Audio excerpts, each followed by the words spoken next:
नमः सिद्धेभ्यः।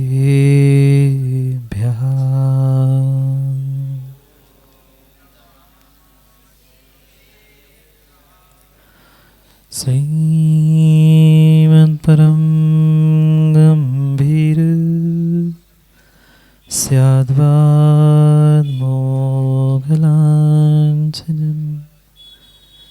जियात्रैलोक्यनाथस्य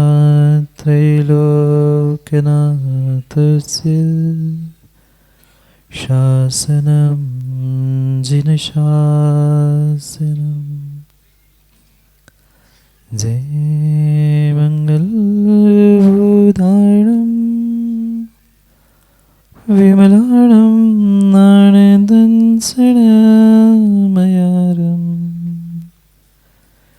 तैलोयसेयाणं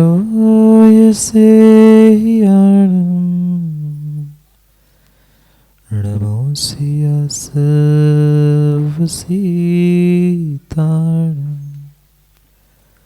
नमो हरिहन्ताणं नमो सिद्धाणं नमो आयरीयाणं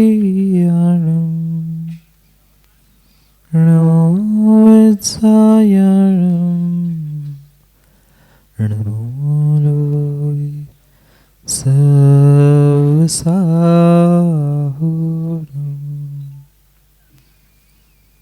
अनंत अनंत परम सिद्ध भगवान की 1008 सही पार्श्वनाथ भगवान की परम पूज्य आचार्य भगवान गुरुवर विशुद्ध सागर जी महाराज की सनातन जैन धर्म की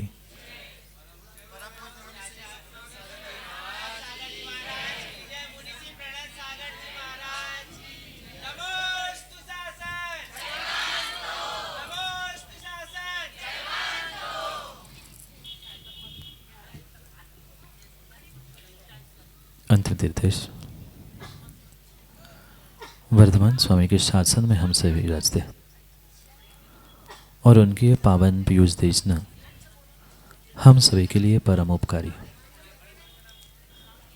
अनादिकाल से हमारी इस आत्मा में जो जन्म जरा और मृत्यु रूपी रोग लगे, उन रोगों का उपशमन करने वाली कोई परम औषधि है तो वह एकमात्र यह जिनवाणी है। भव्यात्माओं,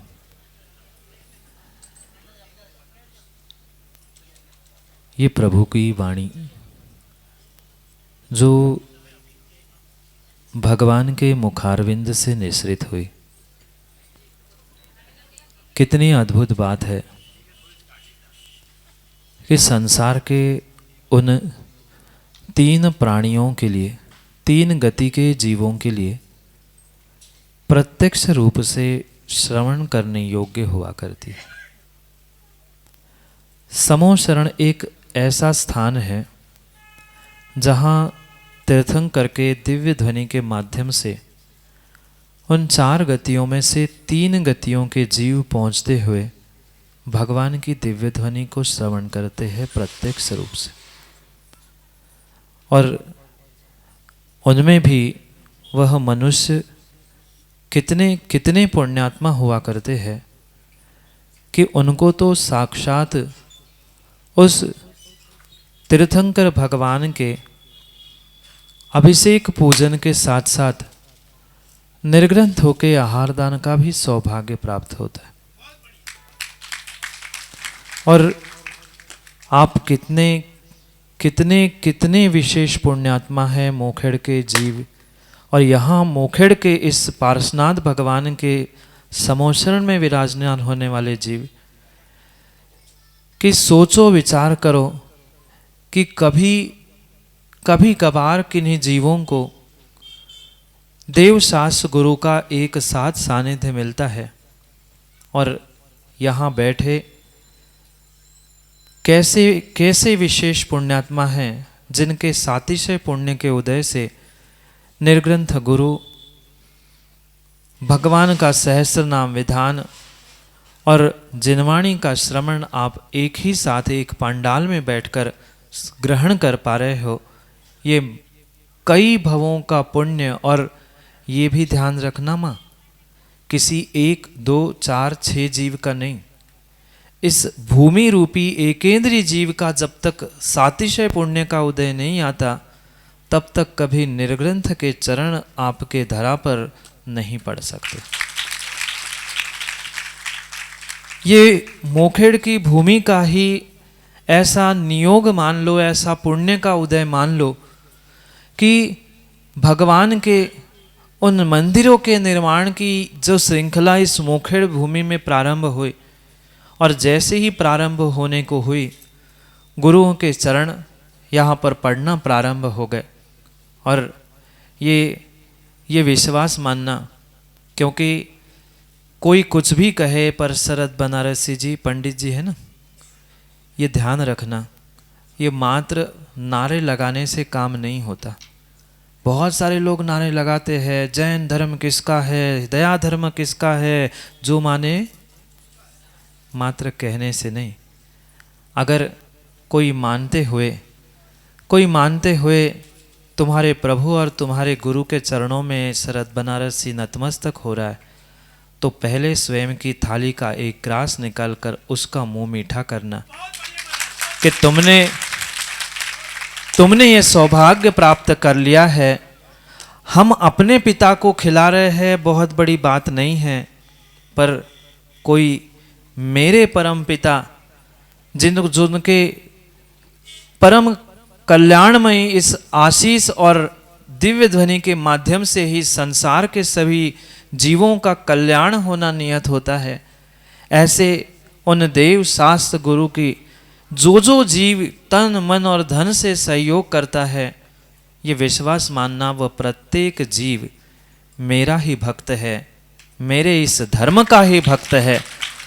कल भी शायद उस प्रश्न मंच जिज्ञासा समाधान में मैं यही समझाने का प्रयास कर रहा था, जो इस अहिंसामयी विश्व धर्म को मानता है, वास्तव में वही सनातन धर्म को धारण करने वाला इस भारत भूमि का सपुत्र हुआ करता है, जो सच्चे गुरु और सच्चे प्रभु की आराधना के लिए, जैसे आज मोखेड़ के आबाल वृद्धों ने उस परमात्मा के मंदिर के लिए सहयोग किया है, ये वास्तव में उनके सातिशय पुण्य का उदय है कि जो उनके उस कर्मों की निर्जरा और संवर करने के लिए निमित्त बनता है। पल पल जहां तुम पाप कमाते हुए त्रियंच नरक आदि दुखदाई गतियों का आश्रय कर रहे थे, वही ऐसे पुण्य कार्यों के माध्यम से जो अभूतपूर्व कर्मों का संवर और निर्जरा आपने करने का पुरुषार्थ किया है, वह वास्तव में आने वाले समय में आपके लिए सातिशय पुण्य ही देने के लिए निमित्त बन सकता है।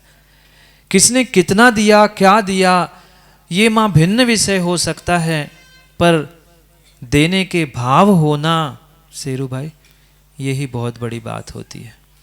पर देने के भाव से मतलब ये नहीं है, मैं पुनः इस बात को इसलिए दोहराना चाहता हूँ कि जीव देना तो सीखता है, जीव जेब से निकालकर देना तो जानता है, पर देना और दान करना, इसमें जमीन आसमान का अंतर होता है।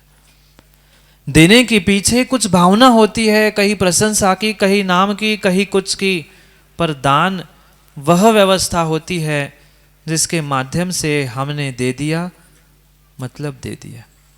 अब उसका दान का कौन क्या कर रहा है, क्या नहीं कर रहा है, हमें उससे प्रयोजन नहीं, हमने तो दान कर दिया। पर दान करने का मतलब भी ये नहीं है कि हमारी दान देने की बहुत शक्ति होने पर भी हमने कितने दिए, थोड़ा सा दिए, बहुत अच्छा किया, पर आचार्य भगवंत कहते हैं शक्तितः त्याग और शक्तितः स्तव। 16 कारण पूर्ण हुए, पता है? अभी 16 कारण पूर्ण हुए, और 16 कारण में 2 भावनाएं आचार्य भगवंतों ने कही, शक्तितः त्याग और शक्तितः स्तव। तब भी शक्ति से करो और त्याग भी शक्ति से करो। अगर शक्ति हमारी अधिक है तो हमें अधिक से अधिक इस धर्म की इस धर्मात्मा की और धर्म आयतन की रक्षा के लिए जैसे बने वैसे सहयोग करने की आवश्यकता है। ये परम सत्य है, ये परम सत्य है शरद बनारसी जी। कुछ जीव धन नहीं दे सकते तो क्या वे धर्मात्मा नहीं है? क्या वो धर्मात्मा नहीं है? ये ध्यान रखना। दान सचिन भाई अनेक प्रकार का होता है। कोई मात्र धन देकर अपने दान को कर लेता है, कोई समय देकर दान को समझ लेता है, कोई उस धर्म आयतनों की सेवा शुश्रूषा ध्यान रखते हुए करता है। सबका वह समय देना, धन देना, ये भी उसका पुण्य का और संवर का ही निमित्त होता है। जरूरी नहीं है कि हर कोई धन देके ही पुण्य कमाए। कोई मेहनत करके उस धर्म आयतनों की सेवा करते हुए पुण्य कमाता है, कोई सेवा करके समय देकर करता है, तो कोई धन देकर उस धर्म आयतनों की सेवा करता है। यही वास्तव में शक्तितः त्याग है। जिसकी जितनी शक्ति है वह शक्ति के साथ करे।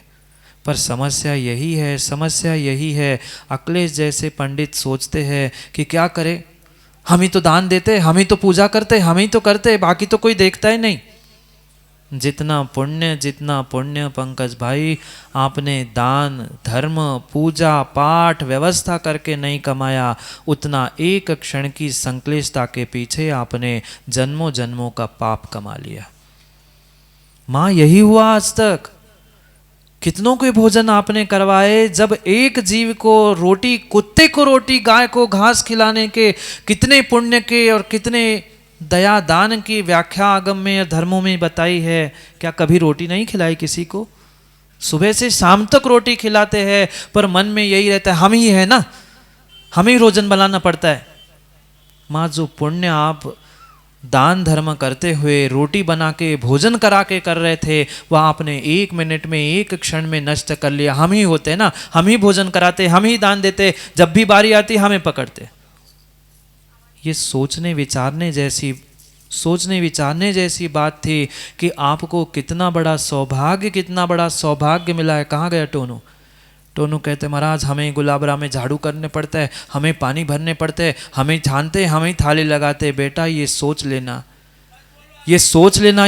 लेना टोनू भाई, कहाँ किसी के उस संडासे में लोगों को सुबह उठकर पानी भरना पड़ता है। तुम्हें श्री जी के अभिषेक के लिए पानी भरने का सौभाग्य मिल रहा है। अपने पुण्य को सोच लेना कि मेरा क्या पुण्य का उदय है। लोग रोड की नालियों को साफ करते हैं, मैं श्री जी की वेदी को साफ कर रहा हूं। मुझे श्री जी के अरहंत के अभिषेक का सौभाग्य, उसके लिए जल अभिषेक करने वाला एक हो सकता है। वो तो मात्र एक कलश डाल के रजनीश भाई पुण्य कमा लेगा, पर जितने सैकड़ों अगर अभिषेक कर रहे हैं उन सबके अनुमोदना का छठा अंश तुम्हें मिला। तुम करोगे तो तुम्हें तो मिला ही। इन भावनाओं से आज तक हमने कभी पुण्य और शुभ कार्य किए ही नहीं। क्यों नहीं कल्याण हुआ आज तक माँ?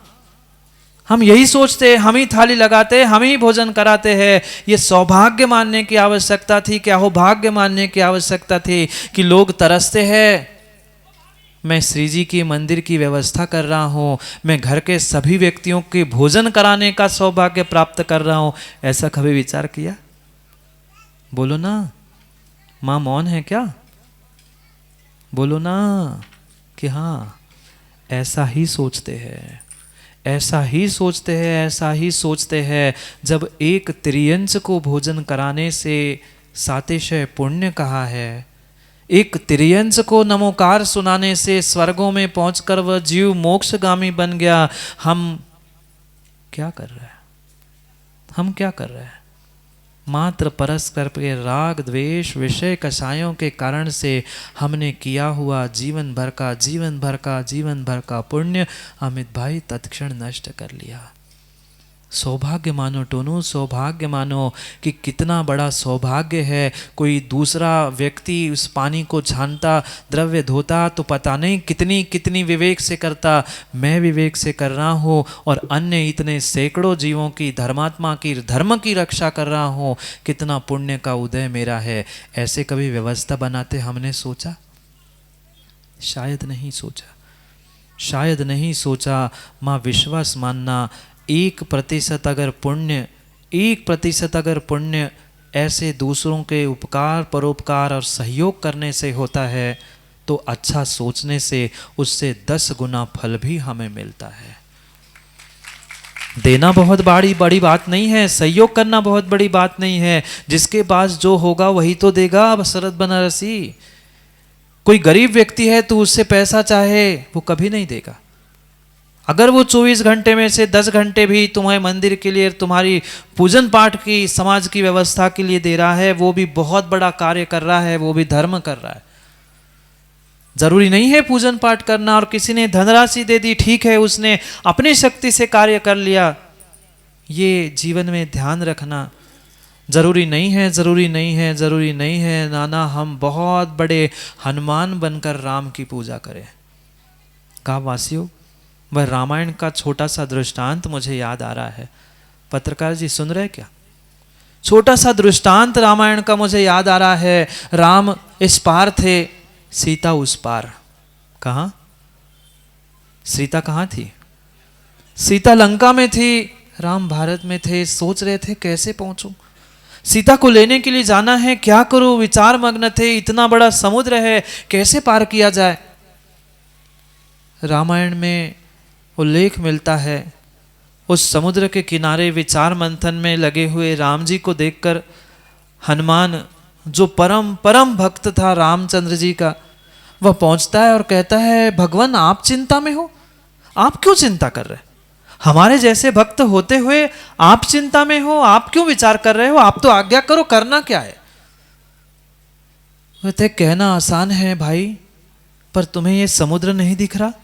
इतना बड़ा समुद्र मैं कैसे पार करके सीता को प्राप्त करूं?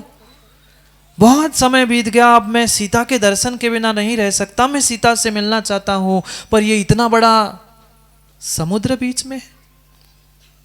हनुमान कहते हैं कि भगवान आप आज्ञा तो करो, एक समुद्र क्या 7 समुद्र भी मुझे लांघने पड़े तो मैं सीता को उठा के ले आऊं। एक समुद्र क्या, मैं 7 समुद्रों को लांघकर सीता को ले आऊं। पर रामचंद्र जी कहते नहीं नहीं, हमें ऐसे सीता को उठा के नहीं लाना। ऐसे तो कोई भी ले आए, पर मुझे वहां पहुंचकर उस रावण का सामना करना है और उसे कह के ही जैसे वह ले गया था वैसे ही इज्जत के साथ उसे मैं वापस ले आऊंगा। हनुमान जी पुनः हाथ जोड़ के कहते, फिर आज्ञा करो, मैं करूं क्या? बताओ तो, आप जैसा कहो वैसा होगा। वो कहते तुम कुछ ऐसी व्यवस्था करो जिससे मैं पैदल चलकर वहां लंका में पहुंचूं और सीता को वापस ले आऊं। हनुमान जी विचार करते हैं क्या किया जाए। शायद दृष्टांत पढ़ा हो, देखा भी हो आप लोगों ने। वह हनुमान जी अपनी वानर सेना को तैयार करते हैं और निर्णय करते हैं कि प्रत्येक वानर एक एक पत्थर उठाएगा जिस पे श्री राम लिखा जाएगा। राम लिखा गया, पत्थर डालते गए, पत्थर तैरता गया। क्योंकि जीवन में ध्यान रखना, जीवन में गजल ध्यान रखना। गुरु के नाम से बहुत बहुत बहुत सारे काम होते हैं। जैसे ही पहला पत्थर डाल रहे थे, श्री राम कह रहे थे पागल है, पत्थर कभी पानी पे तैरता है? हनुमान ने कहा पत्थर नहीं तैरता, पर मेरे भगवान तो तैरते हैं। पत्थर पानी पे नहीं तैरता, पर मेरे भगवान तो पत्थर पे तैर सकते हैं। ये भले ही आपको पत्थर लग रहा है, पर इस पत्थर पर मेरे भगवान का मैंने नाम लिखा है। इस पत्थर पर मैंने अपने भगवान का नाम लिखा है। वह पत्थर डूबने वाला नहीं है। वो कहते कैसी मजाक करते हो। श्रद्धा, जहाँ श्रद्धा होती है माँ, जहाँ श्रद्धा होती है दिनेश जी, वहाँ सब काम, सौधर्म जी सुन रहे क्या? जहाँ श्रद्धा होती है सुख जी, वहाँ सब काम बिना प्रयास के अनायास हो जाते हैं। और जहाँ श्रद्धा नहीं होती, जीव वर्षों नहीं हजारों वर्षों तक सोचता है पर कर नहीं पाता। शायद मोखेड़ वालों की श्रद्धा की कहना क्या, उन्होंने सोच लिया और कार्य प्रारंभ होते होते पूर्णता की ओर बढ़ रहा है। ये आपकी श्रद्धा का और भगवान पारसनाथ का ही ऐसा चमत्कार है कि लोग विचार ही करते रहेंगे और जमीन से आधा काम तो बन ही चुका, बन ही चुका। वह रामचंद्र जी कहते कैसे पागल हो, नहीं हो सकता। पर हनुमान कहता है आपको क्या पता, आप तो भगवान हो, आपको क्या पता, भगवान को नहीं पता होता सच्ची श्रद्धा सच्ची भक्ति क्या होती है, वो तो एक भक्त ही जानता है, आप नहीं जान सकते। डालते गए 4, 10, 20, 50 पत्थर। राम जी को आश्चर्य हुआ कि पत्थर तैर कैसे रहे, और वो भी मेरे भक्त के। मैं भगवान होते हुए भक्त के नाम, भक्त की प्रशंसा। भगवान को भी विकल्प हुआ। क्यों पंडित जी, शरद जी, आपको भी विकल्प होता है? मैंने किसी को सिखाया और वो चेला आगे बढ़ जाए और भगवान पीछे रह जाए, चेला आगे बढ़ जाए और भगवान गुरु पीछे रह जाए, कैसे होगा? रामचंद्र जी को एक क्षण विकल्प आया, वो सोच में पड़ गए कि क्या करूं, कैसे बनेगा काम। ये शिष्य पत्थर डाल डाल के नाम किसका? राम का। और कर कौन रहा है? हनुमान सेतु बनाएगा, मैं भी पत्थर डालूंगा। और ये आई बेचारा है, हमें तो करना है। रामचंद्र जी दौड़ के गए, पत्थर उठाते हैं, चरणों में गिर गया हनुमान और कहता है नहीं नहीं भगवान आप क्या कर रहे हो, हमारे होते हुए आप पत्थर डालोगे? वो कहता है कैसी बात कर रहे, तू मेरा भक्त, तू मेरा दास, तू मेरा सेवक, तू पत्थर डाल रहा है, तेरी पूरी वानर सेना पत्थर डाल रही है, क्या मैं कुछ नहीं कर सकता? मुझे जाना है तो मैं भी तो कुछ करूं। हनुमान जी कहते भगवान आप मेरे गुरु हो, आप मेरे भगवान हो, आपकी लाज मेरी लाज और मेरी लाज आपकी लाज है। आप कृपा करके ऐसा उपक्रम ना करें, मैं डाल रहा हूं माना कि पत्थर डूब ही गया। कितनी गजब की बात हमें तो भक्त ने कही, भगवान माना कि मेरा पत्थर डूब भी गया तो आप पे आँच नहीं आएगी, पर अगर आपने पत्थर डाला और धोखे से डूब गया तो ना आप कहीं के बचोगे ना मैं कहीं का बचूंगा। पर रामचंद्र जी कैसे मान सकते थे? कह रहे मैं भगवान कैसे हो सकता है, मैं भगवान, मैं गुरु, और मेरा पत्थर डूब जाए, तेरा तैर गया। हनुमान कहते आप मानो तो कभी कभार भगवान की शक्ति कम पड़ जाती है भक्तों के शक्ति के आगे, कभी कभार भगवान की भी शक्ति कम पड़ जाती है भक्तों के शक्ति के आगे। भक्तों की भक्ति में अगर शक्ति है तो भगवान को भी उतर के आना पड़ता है। महावीर को लौट के आना था, रामचंद्र जी को भी सबरी के झूठे भेर खाने पहुंचना पड़ा था। हनुमान समझा रहा था पर रामचंद्र जी कहाँ मानने वाले थे। उन्होंने उठाया पत्थर और समुद्र में फेंकने ही वाले थे। पुनः जाके पैर पकड़ता है, हाथ पकड़ता है, मानो तो आपकी इज्जत मेरी इज्जत है, मेरी इज्जत आपकी इज्जत है, आप पत्थर मत फेंके, पत्थर आपका डूब जाएगा। और गुस्सा है राम जी, तो विचार करने कैसे हो सकता है, मेरा पत्थर क्यों डूबेगा, तेरा नहीं डूबेगा। हनुमान ने और एक पत्थर उठाया, लिखा श्री राम, नाम लिया श्री राम और डाल दिया, वो तैर गया। और रामचंद्र जी ने पत्थर फेंका और पत्थर डूब गया। जैसे ही पत्थर डूबा वो हनुमान जी जोर जोर से तालियां बजा के नाचने लगे। मैंने कहा था आपसे कहा था आप मान जाओ, नहीं माने। अब रामचंद्र जी का मुंह इतना सा, क्या करते, जिसके हाथ से पत्थर छूट जाए और डूब जाए, क्या नहीं। हनुमान जी ने गजब का उत्तर देते हुए कहा, क्योंकि रामचंद्र जी से रहा नहीं गया। राम जी ने पूछा बताओ ऐसा क्या हो गया, तेरा पत्थर तैर रहा है, तेरे पूरी वानर सेना का पत्थर तैर रहा है, और मेरा एक पत्थर, मैं भगवान, मैं गुरु, मेरा नाम सब कुछ, और मेरा पत्थर, मैंने डाला पत्थर क्यों डूब गया। क्या सुंदर उत्तर दे दिया। मोखेड़ के ज्ञानियों ध्यान से सुनना, जितने ज्ञानी यहाँ बैठे सब कान खोलकर सब सुनना। हनुमान जी कहते हैं भगवान सत्य है, हम तो भक्त है और भगवान का नाम लेकर पत्थर डाल रहे हैं, सो हमारा पत्थर तैर रहा है।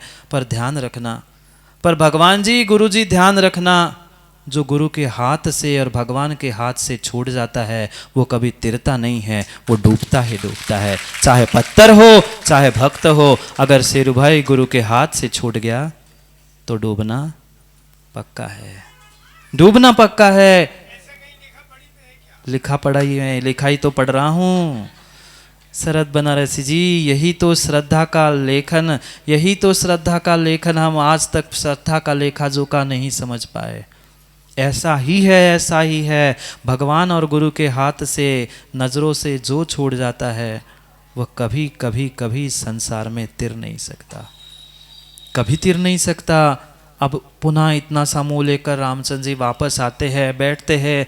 अब क्या करें, क्या करें, हताश हो गए थे, बैठे थे। पुनः काम शुरू हो गया सेतु का, पुनः वानर सेना लगी, पुनः सेतु बनता गया। 2-4 दिन बीते, 2-4 दिन बीते, रोज वह सेतु बनता था। वहाँ समय मिलता था तो रामचंद्र जी आके देखते थे, सबको आशीष देते थे, मार्गदर्शन देते थे। क्योंकि कोई बड़ा आदमी बैठता है तो अपने आप काम करने वाले को हिम्मत आती है।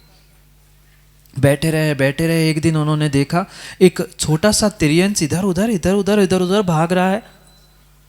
विचार करने लगे, इतने बड़े वानरों में, इतनी बड़ी सेना में ये छोटी सी गिलहरी क्या कर रही। गिलहरी कितनी बड़ी होती, देखी कितनी बड़ी, आपके मुखेड़ में नहीं गिलहरी, कितनी बड़ी, इतनी सी, इतनी सी उस गिलहरी को देख रहे। बार बार वो वानरों के पैरों में आ रही है, ये दब जाए मर जाए। एक बार रहा ही नहीं गया, राम जी उठे पत्थर से और दौड़ के उस गिलहरी को हाथ में उठा के लिया और हाथ में उठा के कहते, पगली ये क्या कर रही तू, ये क्या कर रही है, क्या तुम्हें समझ में नहीं आ रहा, इतने बड़े बड़े वानर सेना, इतने सारे लोग लगे हैं, किसी के पैरों के तले आके मर जाएगी, दब जाएगी तो।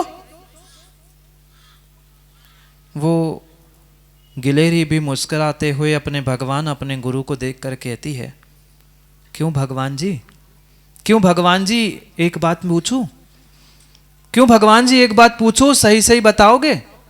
अब भगवान क्या नहीं कहता, उसने कहा पूछो तो। कह भगवान जी, मात्र भगवान की और गुरु की भक्ति करना ये मात्र क्या इंसानों का और बड़े बड़े आदमियों का ही काम है।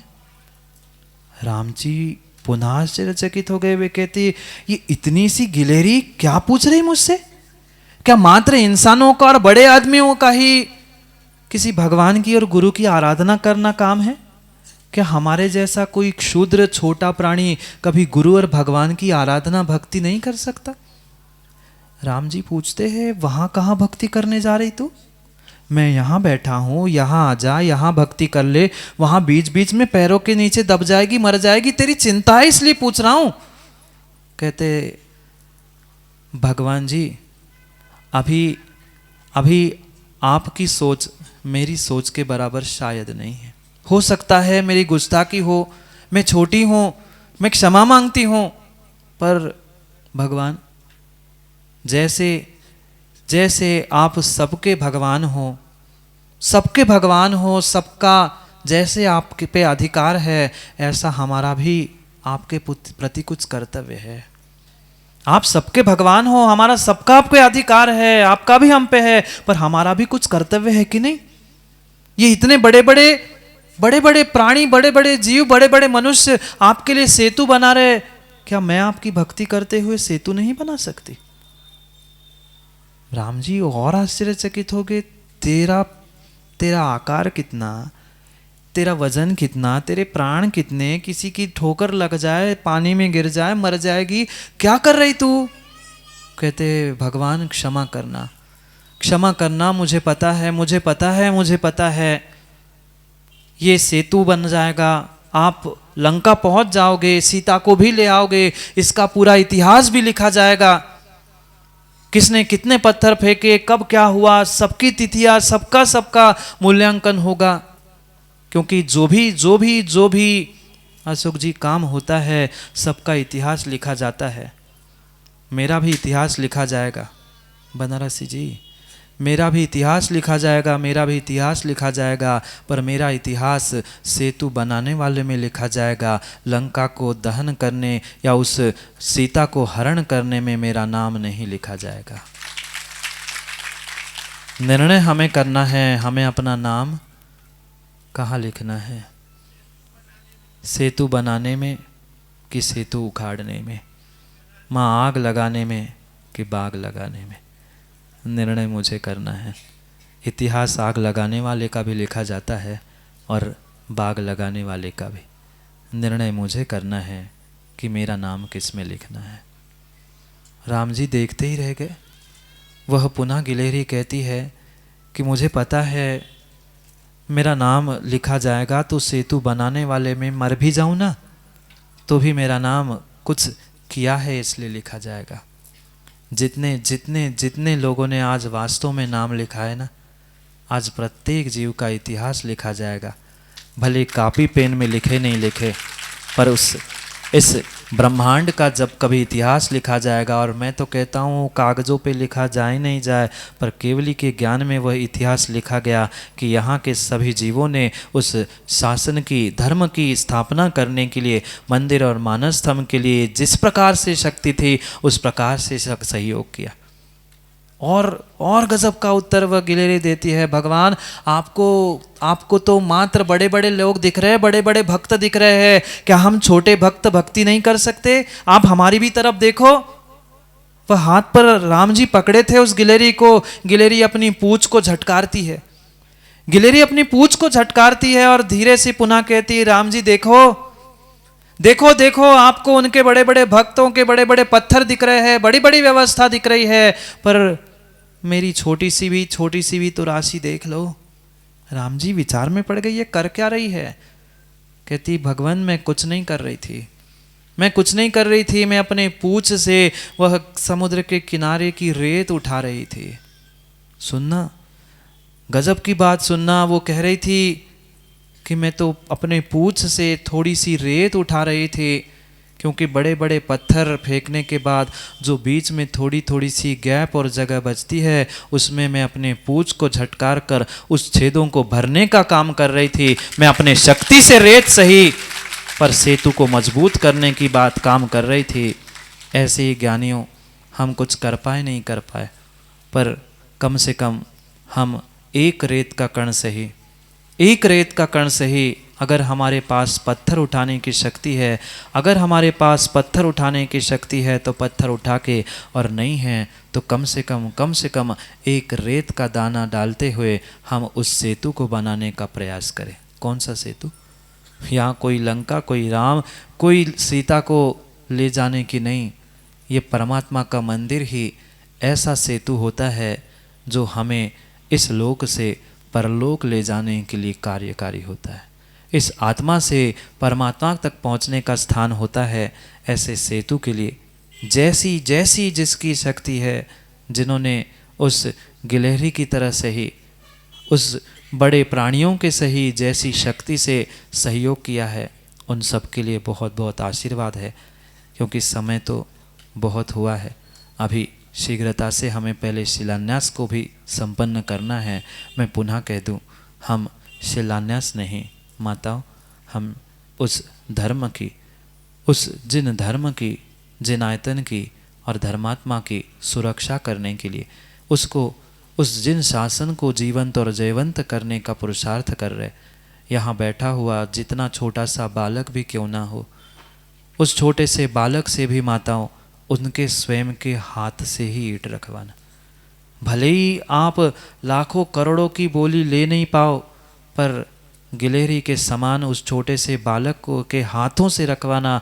जब कभी वह मंदिर का दर्शन करने आएगा ना, वह भी गदगद होगा और उसे भी लगेगा कि हाँ, मैंने जब मानस तपोवन मंदिर बना था ना, तब एक ईंट मैंने भी रखी थी, एक ईंट मैंने भी रखी थी। वो कभी, क्योंकि आने वाले समय में यही बाल बच्चे आगे बढ़ेंगे, इसलिए जितने हैं, ये मत लड़ना कि हमें लाल चाहिए, पीली चाहिए कि सफ़ेद चाहिए। कुछ नहीं मिले तो जितनी राशि दे पाए, एक साधी ईंट उठा के भी सीधी रख दो, पर स्वयं उतर कर स्वयं रखना, जिससे हमें बोध हो कि हमने भी कुछ जिन शासन की, धर्म की रक्षा के लिए किया है। समय हुआ है, हमें समय पे बहुत सारी समय की बातों को समझना है। कितना सौभाग्य है इस छिंदवाड़ा ज़िले का कि एक के बाद एक ये सौभाग्य प्राप्त होते जा रहे हैं इस छिंदवाड़ा नगर को। लोगों को सोचना पड़ता है कि ज़िले में, तहसील में कोई एक कार्य हो। यहाँ अभी एक कार्य की शुरुआत नहीं हुई। परसों वहाँ सावरी में पुनः जिन शासन की स्थापना के लिए नूतन मंदिर जो जीर्णोद्धारित हो रहा है, उसकी भी नींव रखी जाएगी। कुछ कर पाओ नहीं कर पाओ, पर ज्ञानी हो इतना अवश्य करना, वहाँ पहुँचना ज़रूर। पंडित जी नहीं आओगे? हाँ, तो मैंने तो पहले 21,000 का दान दे दिया तो आना ही तो पड़े। ये ध्यान रखना, जहाँ जहाँ मंदिर बने, जहाँ जहाँ परमात्मा का मंदिर बने, ज़रूरी नहीं है, ज़रूरी नहीं है बाकलीवाल जी हम बहुत बहुत बहुत बड़ा काम करें, पर शक्ति के अनुसार अगर परमात्मा के मंदिर में जितनी हमारी शक्ति है उसके अनुसार प्रत्येक स्थान में टोनू सहयोग करोगे। पर मैं ही करता हूँ, मुझे ही पकड़ते हैं, ऐसा नहीं। सच्चे भावों के हैं, वो तो सत्य है। जिसका पुण्य है वो ही कर पाएगा। आप लाख कह लो, खूब चिल्ला दो, इतना दो, ये करो वो करो, पर ध्यान रखना जिसके घर में संपत्ति है वो ही उसका सदुपयोग करता है। धन लेकर धन लेकर धन लेकर धन लेकर जो नरक जाने वाला है वह कभी भी दान नहीं कर सकता, कभी भी दान नहीं कर सकता। इसलिए सोचे और समझे।